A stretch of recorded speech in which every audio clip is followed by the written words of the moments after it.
বেশ কয়েকদিনের ভারী বর্ষণ ও ভারতের মেঘালয় থেকে নেমে আসা পাহাড়ি ঢলে শেরপুরের ৩ উপজেলায় বন্যা দেখা দিয়েছে।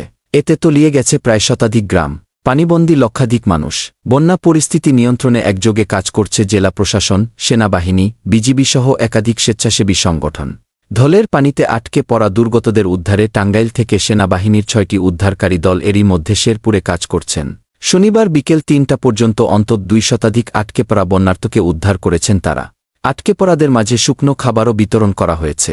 শ্রীবর্দী, ঝিনাইগাতি ও নালিতাবাড়ির উপজেলায় ৫,০০০ প্যাকেট শুকনো খাবার বিতরণ করেছে জেলা প্রশাসন। খাদ্য সহায়তা দিচ্ছে বিজিবি। পাশাপাশি স্থানীয় স্বেচ্ছাসেবীরাও উদ্ধার কাজে হাত মিলিয়েছেন। জেলা প্রশাসনের পক্ষ থেকে সেনাবাহিনীর হেলিকপ্টার ব্যবহার করা হবে বলে জানানো হয়েছে।